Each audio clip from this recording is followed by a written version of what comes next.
সুপ্রিয় শিক্ষার্থী, কেমন আছো তোমরা? করোনার কঠিন একটা সময় যাচ্ছে, তাই না? এই সময়টাতে কেউই ভালো নেই, না তোমরা ভালো আছো না আমরা তোমাদেরকে মিস করছি, খুব মিস করছি তোমাদের। পড়াশোনার একটু টেনশনেও আছি, পড়াশোনা কি করছো না করছো। তো আজকে আমি তোমাদের দশম শ্রেণীর বাংলা ক্লাস, বাংলা দ্বিতীয় পত্র, শব্দের শ্রেণী বিভাগ পড়াবো। আশা করি তোমরা কিছুটা হলেও উপকৃত হবে। মিস করছি, আবার মনেও হচ্ছে যে হ্যাঁ, আমার ছাত্রছাত্রীরা আমার সামনেই আছে, ভালো লাগছে। তো প্রিয় শিক্ষার্থী, তোমরা একটু মনোযোগ দিয়ে আমার ক্লাসটা ফলো করো। আজকে আমি পড়াচ্ছি শব্দের শ্রেণী বিভাগ। এর আগেও তোমরা ক্লাসে বিষয়টি পড়েছো। দেখো, আজকে আবার একটু রিভিশন হচ্ছে। দশম শ্রেণী এর আগেও পড়ানো হয়েছে বিষয়গুলি। তো শব্দের শ্রেণী বিভাগ, তোমরা জানো যে 3টি পর্যায়ে শব্দের শ্রেণী বিভাগ হয়। 3টি পর্যায়।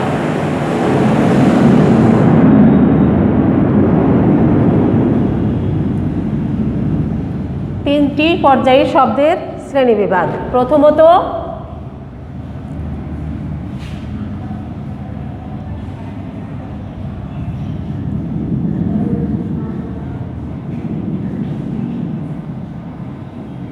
গঠন অনুসারে।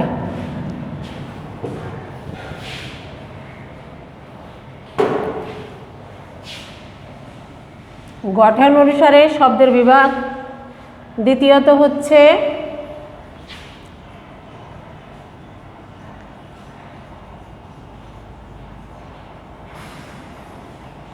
অর্থ অনুসারে। 3 নাম্বার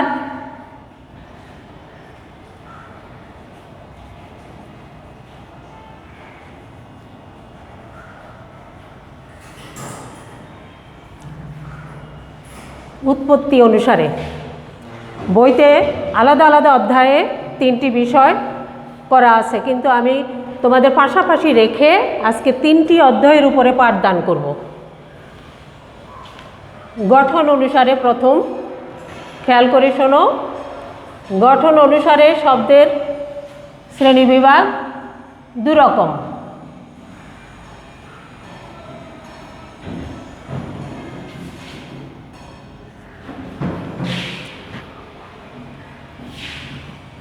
মৌলিক,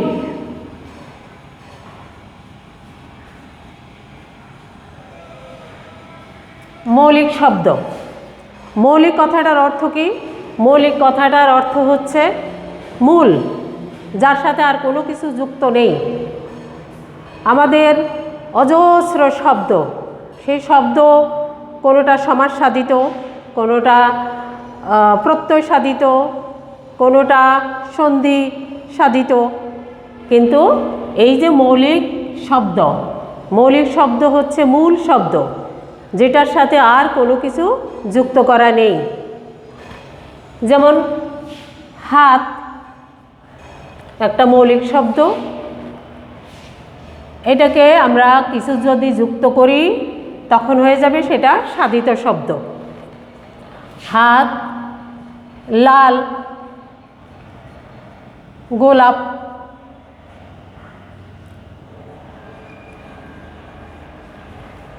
দেখো তোমরা, এই শব্দগুলো কোনো কিছুর সাথে যুক্ত নেই। এক কথায় যে শব্দগুলো বিশ্লেষণ করা যায় না, ভাঙা যায় না, সেগুলোই হচ্ছে মৌলিক শব্দ। হাতকে বিশ্লেষণ করা যাবে? ভাঙলে সেই শব্দের আর কোনো অর্থ থাকে না। তেমনি লাল, গোলাপ, চোখ, নীল, এগুলি সবই মৌলিক শব্দ। এগুলি ভাঙলে আর কোনো কিছু অর্থ থাকে না, অর্থ নষ্ট হয়ে যায়। আচ্ছা, মৌলিক শব্দ বুঝতে পেরেছ? এবার আসি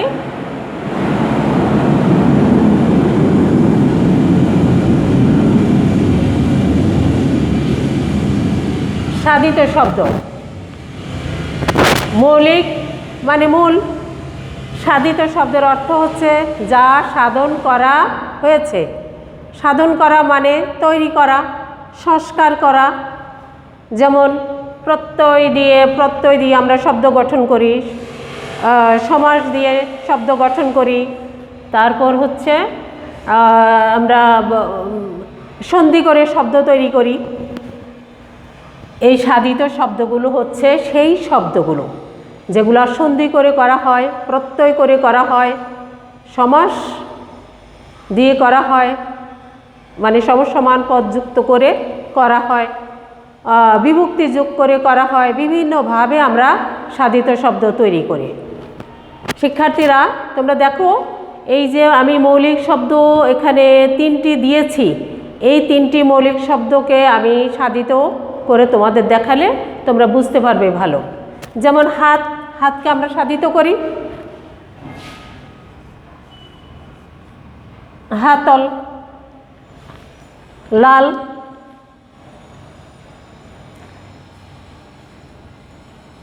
লালচে, লালের আভা, লাল রং মাখানো, এরকম। গোলাপকে করতে পারি আমরা গোলাপি,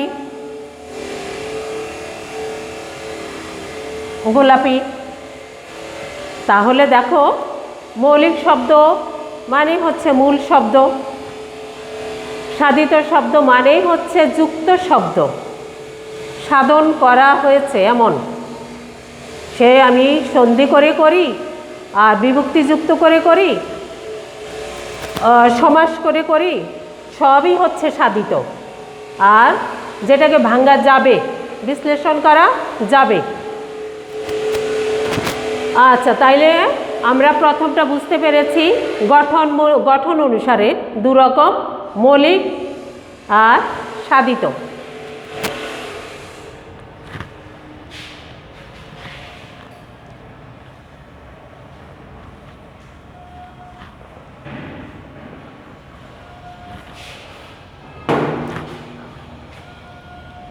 এবার আমি আসি অর্থ অনুসারে শব্দের শ্রেণীবিভাগ। অর্থ অনুসারে শব্দ কত রকম? অর্থ অনুসারে শব্দ হচ্ছে 3 রকম।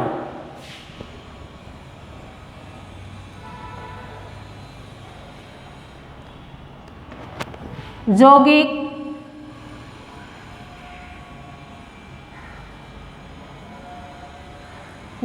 শব্দ। যৌগিক শব্দ কাকে বলে?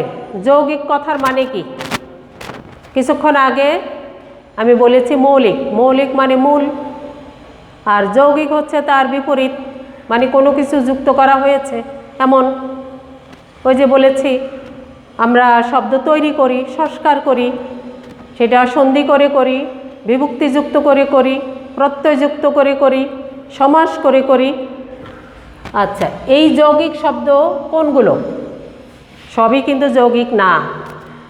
যৌগিক হচ্ছে প্রত্যয়যুক্ত যে শব্দগুলো, সেগুলাই যৌগিকের পর্যায়ে পড়বে।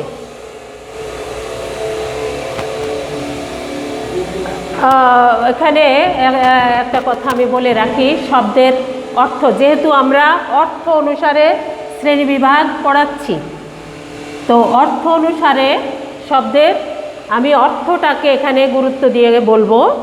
অর্থ, কোনো শব্দের, যুক্ত শব্দের অর্থটা মূল শব্দ অনুসারে হয় না, আবার কোনোটার যে যৌগিক যে অংশগুলো, সেই অংশগুলো অনুসারে অর্থ হয়ে থাকে। যেমন যৌগিক শব্দ হচ্ছে প্রত্যয় সাধিত শব্দ, প্রত্যয়যুক্ত শব্দগুলো যার অর্থ ওই শব্দ এবং প্রত্যয়ের অর্থের অনুসারী হয়ে থাকে।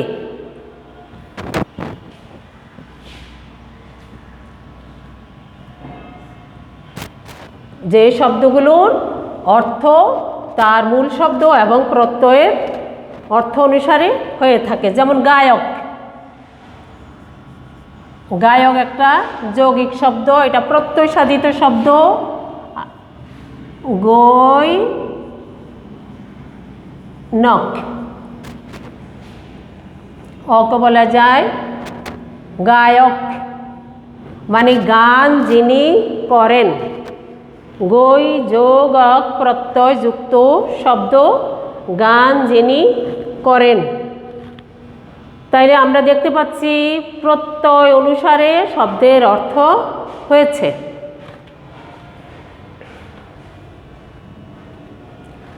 কর্তব্য,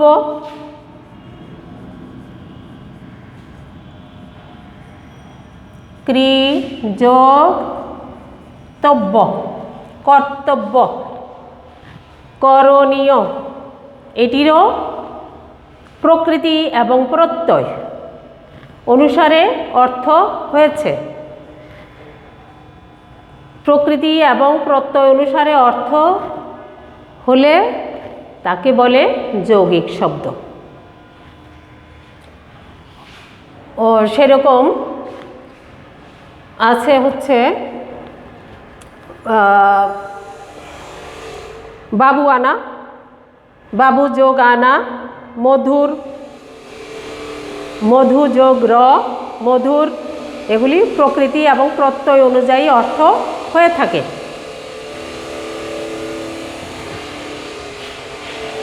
তারপরে আমরা এর পরেরটায় যাই, যৌগিক অর্থ অনুসারে শব্দ যৌগিক। তারপরে হচ্ছে রূঢ়ি, রূঢ়ি শব্দ। আচ্ছা, রূঢ়ি শব্দ একইভাবে গঠিত হয়, প্রকৃতি এবং প্রত্যয়। তার মানে এটিও প্রত্যয় সাধিত শব্দ। এটি যেমন প্রত্যয় সাধিত শব্দ, এটিও প্রত্যয় সাধিত শব্দ। তফাৎ কোথায়? তফাৎ হচ্ছে এটি যেমন প্রকৃতি এবং প্রত্যয় অনুযায়ী অর্থ হয় না, হয়, এটি যেমন প্রকৃতি এবং প্রত্যয় অনুযায়ী অর্থ হয়। রূঢ়ি শব্দে প্রকৃতি এবং প্রত্যয় অনুযায়ী অর্থ হয় না, ভিন্ন অর্থ, ভিন্ন অর্থ।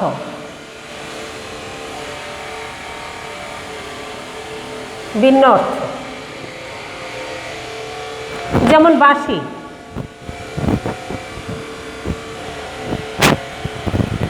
বাঁশি একটা রূঢ়ি শব্দ। বাঁশিকে যদি আমরা প্রকৃতি এবং প্রত্যয়ে ভাগ করি তাহলে কি দাঁড়ায়? বাঁশ যোগ ই।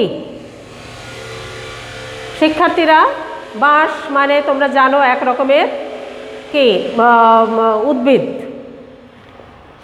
তো বাঁশ যোগ ই, ই প্রত্যয় যুক্ত হয়েছে, বাঁশি মানে বাঁশ দ্বারা তৈরি হয়েছে এমন। বাঁশ দ্বারা তৈরি হয় অনেক কিছু, যেমন ঘরের যে তৈজসপত্র, কুলা, চালনি, ফুলদানি, বহু কিছু হয় বাঁশ দিয়ে, অনেক কিছু হয়। সব কিছু কি আমরা বাঁশি বলবো? বাঁশ দিয়ে তৈরি সব কিছু তো বাঁশি বলবো না। আমরা একটা বিশেষ অর্থে সেটিকে নির্ধারণ করি, সেটি কি? একটা বাদ্যযন্ত্র।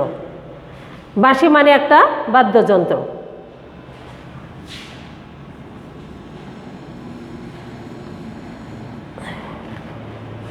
তাইলে রূঢ়ি হচ্ছে প্রকৃতি এবং প্রত্যয় অনুসারে অর্থ হবে না, একটি বিশেষ অর্থে আমরা সেটিকে ব্যবহার করি। প্রবীণ, প্রকৃষ্ট রূপে, এটাকে যদি আমরা ভাঙ্গি, প্রকৃষ্ট রূপে বীণা বাজান যিনি, প্রবীণ। কিন্তু আমরা সেই অর্থে ধরি না, আমরা একটি বিশেষ অর্থে ব্যবহার করি। প্রবীণ বলতে আমরা বুঝাই বৃদ্ধ, বয়োজ্যেষ্ঠ মানুষ, প্রবীণ।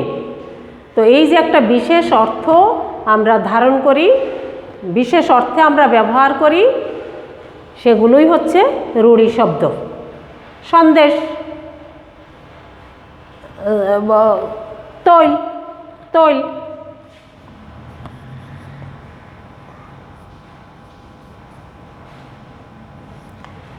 তৈলকে আমরা ভাঙলে কি পাই? তিল থেকে প্রস্তুত বা তিল থেকে তৈরি। যা তিল থেকে সংগ্রহ করা হয়। কিন্তু আমরা তো তৈল বললে শুধু তিল থেকে সংগ্রহকৃত তেলকে আমরা বুঝাই না। তৈল বললে আমরা এই জাতীয় যত বীজ আছে, বাদাম থেকে আমরা তেল পাই, সরিষা থেকে পাই। তাইলে শব্দ প্রকৃতি এবং প্রত্যয় অনুসারে অর্থ না হয়ে ভিন্ন অর্থে প্রকাশ করা হলে তাকে বলা হয় রূঢ়ি শব্দ। হাতি আরেকটি দেখো, হাতি। হাতি, হাতিকে ভাঙলে আমরা কি পাই? হাত যোগ ই, মানে যার হাত আছে। হাত আছে, সবার হাত আছে, যে কোনো পশু প্রাণী হাত আছে। কিন্তু আমরা কি সব পশু প্রাণীকে হাতি বলি? হাতি আমরা নির্দিষ্ট একটা প্রাণীর ক্ষেত্রে ব্যবহার করি, সেটা হচ্ছে সর্ববৃহৎ স্থল প্রাণী হাতি, যা বনে থাকে। তাইলে হাত আছে যার, সেই হাতি নয়। হাতিকে আমরা বিশেষ অর্থে ব্যবহার করেছি। তাইলে বন্ধুরা সহজ হয়ে গেল। এই দুটাকে পাশাপাশি দেখো, যৌগিক শব্দ প্রকৃতি এবং প্রত্যয় অনুসারে অর্থ হবে, আর প্রকৃতি এবং প্রত্যয় অনুসারে অর্থ হবে না, রূঢ়ি শব্দ। আমরা আরেকটা আছে, দুটো আমরা পেয়ে গেলাম।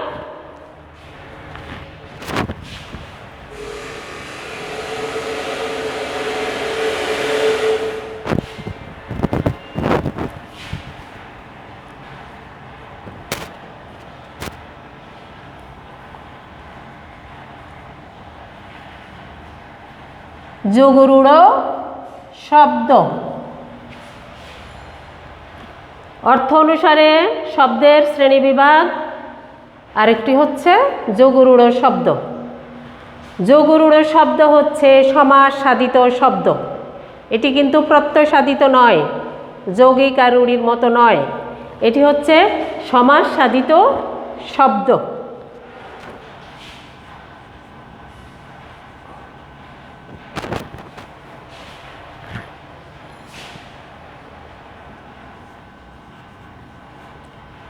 জলধি, জলধি একটি যোগরূঢ় শব্দ। শিক্ষার্থীরা তোমরা জানো, সমাস তোমরা পড়েছ, সমাস শব্দ কিভাবে তৈরি হয়। সমসমান পদগুলো মিলে এক পদে পরিণত হয়ে অর্থ প্রকাশ করলে তাকে সমাস বলে। জলধি একটি সমাস শব্দ। জলধিকে ভাঙলে আমরা কোন ব্যাস বাক্য পাই? জল ধারণ করে যে। দেখো, জলধির সমাস যুক্ত শব্দ, এটির অর্থ দাঁড়ায় জল ধারণ করে যে। তো জল আমরা কত জায়গায় ধারণ করতে পারি? কলসিতে ধারণ করতে পারি, গ্লাসে ধারণ করতে পারি, পাতিলে, নদীতে, পুকুরে, সব জায়গায় জল ধারণ করা হয়ে থাকে। কিন্তু আমরা সব কিছুকেই জলধি বলবো? বলবো না। তো সমাস সাধিত শব্দগুলোর যে সমসমান পদগুলোর অর্থ অনুসারে অর্থ হবে না, নতুন একটা অর্থে আমরা ব্যবহার করি এই যোগরূঢ় শব্দ। জলধি, জলধি মানে যা কিছু জল ধারণ করে তা নয়। জলধি মানে বিশেষ একটি অর্থে আমরা ব্যবহার করি, সেটি হচ্ছে সমুদ্র। তেমনি আছে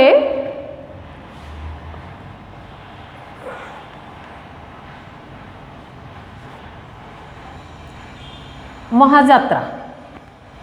মহান কাজে যাত্রা, যে কোনো মহৎ কাজে যাত্রাকে আমরা মহাযাত্রা বলি না। আমরা একটি বিশেষ অর্থে মহাযাত্রা শব্দটি প্রয়োগ করি, সেটি হচ্ছে মৃত্যু, শেষ যাত্রা।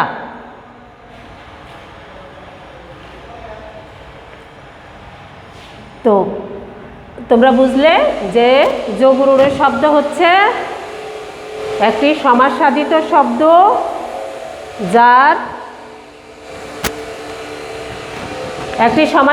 শব্দ, যার অর্থ সমসমান পদগুলোর অনুসারী হয় না, একটি বিশেষ অর্থে সেটিকে প্রয়োগ করা হয়। রাজপুত শব্দটাকে ভাঙলে আমরা কি পাই? রাজার পুত্র। কিন্তু রাজপুত বললে আমরা কি বুঝি? আমরা বুঝি একটি বিশেষ জাতি। পাঞ্জাবি বললে আমরা একটি বিশেষ পোশাককে বুঝি, পাঞ্জাবের অধিবাসীকে বুঝাই না। এগুলো হচ্ছে যোগরূঢ় শব্দ। শিক্ষার্থীরা, আশা করি তোমরা বুঝতে পেরেছ। গঠন অনুসারে দু রকম ছিল, অর্থ অনুসারে হচ্ছে শব্দের শ্রেণীবিভাগ 3 রকম: যৌগিক, রূঢ়ি, যোগরূঢ়। আশা করি আজকে তোমাদের কাছে ধারণাটা অনেকটা ক্লিয়ার হয়ে যাবে। আর উৎপত্তি অনুসারে আমি এবার আসছি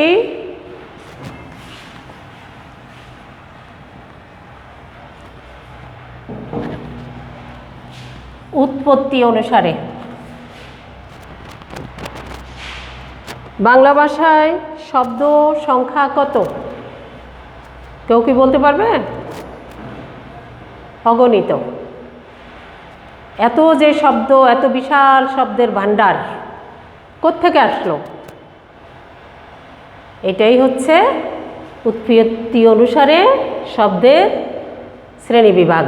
উৎস কোথায়? সবই তো আমাদের নিজস্ব না, কিছু আমাদের নিজস্ব শব্দ আছে।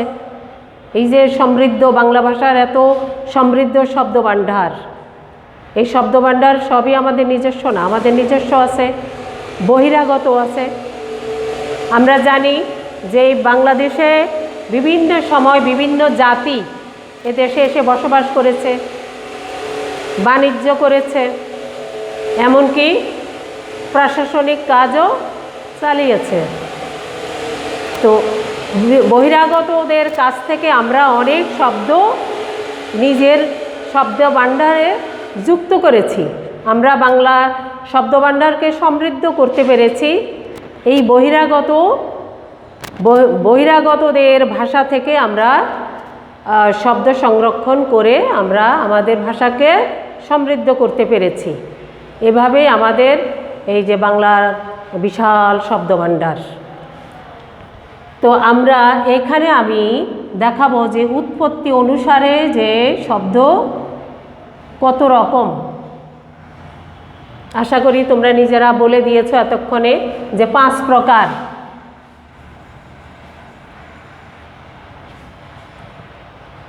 উৎপত্তি অনুসারে শব্দ হচ্ছে 5 প্রকার।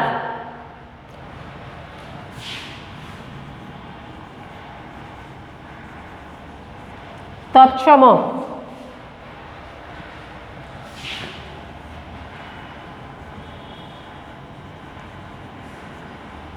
সংস্কৃত।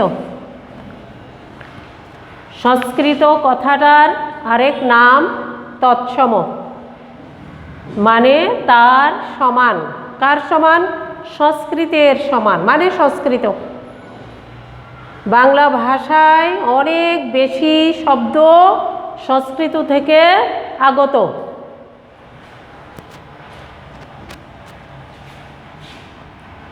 তারপরে হচ্ছে অর্ধ তৎসম,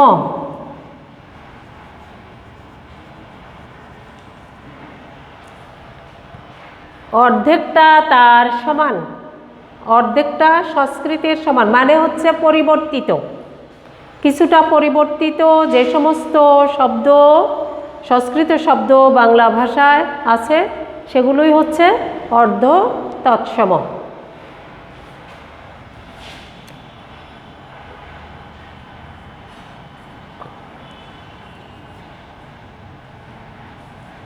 তদ্ভব, তার থেকে উৎপন্ন। আমি শব্দটার মিনিংটা বলে দিচ্ছি। শব্দের মিনিং জানা থাকলে যে কোনো শব্দের সংজ্ঞাটাও খুব সহজ হয়ে যায়। তদ্ভব মানে হচ্ছে তা থেকে উৎপন্ন। কার থেকে উৎপন্ন? সংস্কৃত থেকে উৎপন্ন। কিন্তু সংস্কৃতের মতো এখন আর নেই, পরিবর্তিত, সম্পূর্ণটাই পরিবর্তিত।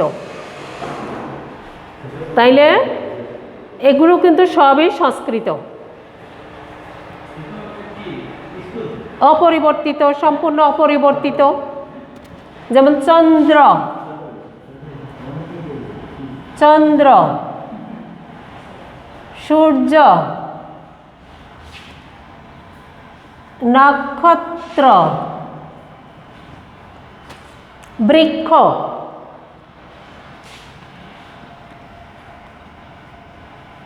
বৃক্ষ, এগুলো হচ্ছে সংস্কৃত শব্দ বা তৎসম শব্দ, যেগুলো সংস্কৃত থেকে আগত এবং সম্পূর্ণ অপরিবর্তিত। তারপর হচ্ছে অর্ধ তৎসম, কিছুটা পরিবর্তিত। চন্দ্র,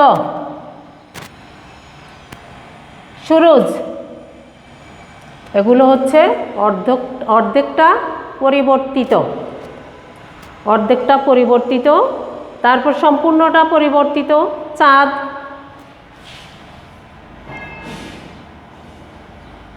চাঁদ, চাঁদ থেকে, চন্দ্র থেকে চন্দ্র। তারপর তোমরা জানো শিক্ষার্থীরা যে শব্দ প্রতিনিয়ত পরিবর্তন হচ্ছে, ধাপে ধাপে শব্দ পরিবর্তিত হচ্ছে।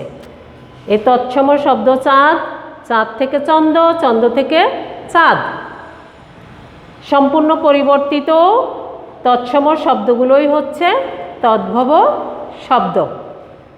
বৃক্ষ, বৃক্ষ থেকে দেখো পরিবর্তন হতে হতে এখন আমরা কি বলি? গাছ। আচ্ছা, তারপর হচ্ছে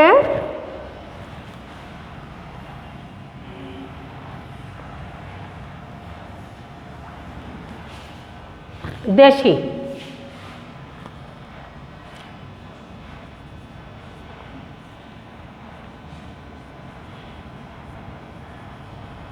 দেশি শব্দ,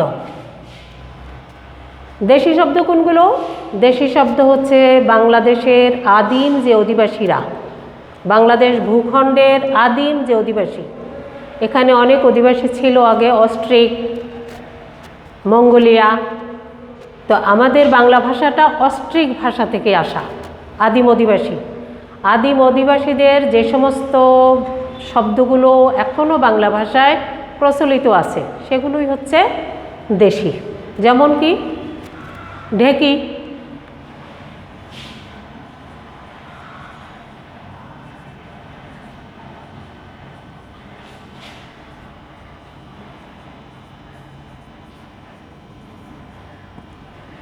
এসব। কোনোটা তামিল ভাষা, কোনোটা অস্ট্রিক ভাষা, কোনোটা সোমালিয়া ভাষা। তো আদিম এদেশের আদিম অধিবাসীদের যে সমস্ত শব্দগুলো, ভাষার যে সমস্ত শব্দগুলো এখনও বাংলা ভাষায় প্রচলিত আছে সেগুলোই হচ্ছে দেশি শব্দ।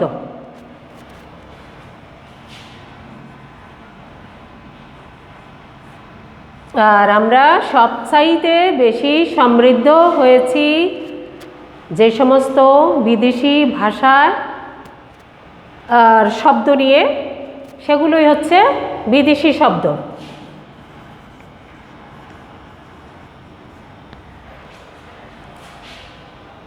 শিক্ষার্থীরা, তোমরা জানো যে এদেশে বহু জাতির আগমন ঘটেছে, বাণিজ্যিক কারণে, প্রশাসনিক, রাজনৈতিক কারণে। এই দেশে ওলন্দাজরা এসেছিল, পর্তুগিজ তারা এসেছিল, ফরাসি, চীন, জাপান, তারপর ইংরেজরা প্রায় 200 বছর রাজত্ব করে গিয়েছে। তাদের অসংখ্য শব্দ আমাদের ভাষায় আছে। আমরা বাংলা ভাষার অংশ করে নিয়েছি, এই সমস্ত শব্দগুলোকে আমরা বাংলা ভাষারই অংশ করে নিয়েছি। তো এই সমস্ত বিদেশি ভাষার যে সমস্ত শব্দগুলো আছে সেগুলোই হচ্ছে বিদেশি শব্দ। বিদেশি শব্দ চেয়ার, আমরা যে বলি chair, table, glass, office, school, সবই ইংরেজি শব্দ। জাপানি শব্দ আছে, রিক্সা, হরিকিরি। চীনা শব্দ আছে, চা, চিনি। বার্মার শব্দ আছে, লুঙ্গি, ফুঙ্গি। তো এইরকম অজস্র বিদেশি শব্দ দ্বারা আমরা সমৃদ্ধ, আমাদের বাংলা ভাষা সমৃদ্ধ বিদেশি শব্দ দিয়ে। তো আশা করি এই যে শব্দের শ্রেণীবিভাগ 3টি পর্যায় আমি আজকে বিশ্লেষণ করেছি।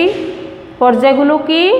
গঠন অনুসারে, অর্থ অনুসারে, উৎপত্তি অনুসারে। সেগুলির আবার বিভিন্ন প্রকারভেদ আমি দেখিয়ে দিয়েছি। আশা করি তোমাদের অনেক সমস্যার সমাধান হয়ে যাবে। তোমরা ইনশাল্লাহ করোনাকালীন সময়ে বাসায় পর্যাপ্ত সময় পাচ্ছ, তোমরা পড়াশোনা করবে, আরও বেশি বেশি পাঠে মনোনিবেশ করার সুযোগ পাচ্ছ। কিছু সমস্যা থাকলে কিছু সমাধানও থাকে। শিক্ষার্থীরা করোনাকালীন সময়টা সুন্দর, তোমরা পাঠের পাশাপাশি কিছু অভ্যাসও তোমাদের পরিবর্তন করতে হবে। করোনা আমাদের অনেক কিছু শিখিয়েছে, কিভাবে আমরা পরিশুদ্ধ জীবনযাপন করব। আর একটা বিষয় হচ্ছে তোমাদের মতো যারা উঠতি বয়সী কোমল প্রাণ শিক্ষার্থী আছো, অবসর সময়ে তোমরা কিন্তু গঠনমূলক কাজে লাগাবে। এখন তো দেখো যে অনেক সমীক্ষায় দেখা যাচ্ছে তোমাদের মতো শিক্ষার্থীরা বিভিন্নভাবে বিপদগামী হচ্ছে, হ্যাঁ, ডিপ্রেশনে যাচ্ছে, ডিপ্রেশনে গিয়ে বিভিন্ন মাদকের আশ্রয় নিচ্ছে বা প্রযুক্তিকে অপব্যবহার দিকে চলে যাচ্ছে। তো আশা করি আমার প্রিয় শিক্ষার্থীরা তোমরা সঠিক পথে পরিচালিত হবে। তোমরা ভালো মন্দ বুঝছো। করোনা আমাদের আসলে অনেক কিছু দিয়েছে আরও বেশি। পরিশুদ্ধ জীবনের একটা ধারণা আমাদের দিয়েছে। তো মাদকের যে কুফল তোমাদের পাঠ্য বইতেও আছে, তোমরা বিভিন্ন মিডিয়ায় দেখতে পাচ্ছ যে আজকে মাদকের কুফল বাংলাদেশে কতটা ভয়াবহ। আমি আশা করব কোমল প্রাণ শিক্ষার্থী তোমরা অনেক কিছুই এখন তোমরা বুঝো। আমাদের সময়ের চাইতে তোমরা অনেক বেশি অগ্রগামী, অনেক কিছু তোমরা বুঝো। তো এই মাদকের যে অপসংস্কৃতি, আমি আশা করব তোমরা সেদিকে যাবে না। তোমরা তোমাদের অবসর সময়টাকে তোমরা গঠনমূলক কাজে লাগাবে, পরিবারকে সময় দিবে, পরিবারের কাজে হাত বাড়িয়ে দেবে, আর পাশাপাশি পড়াশোনা করবে। আর যত রকমের যে করোনার নিয়ম মেনে চলবে, অবশ্যই মাস্ক পরবে, হাত ধুতে হয় সেটা করবে, যা যা করণীয় সেটা তোমরা করবে। তো আশা করব তোমরাই তো ভবিষ্যৎ জাতির। আশা করি তোমরা একটা পরিশুদ্ধ জীবনযাপন করবে এবং একটা বাংলাদেশ, সোনার বাংলাদেশ গড়ায় তোমরা সুন্দর অবদান রাখবে। তো সবাইকে ধন্যবাদ।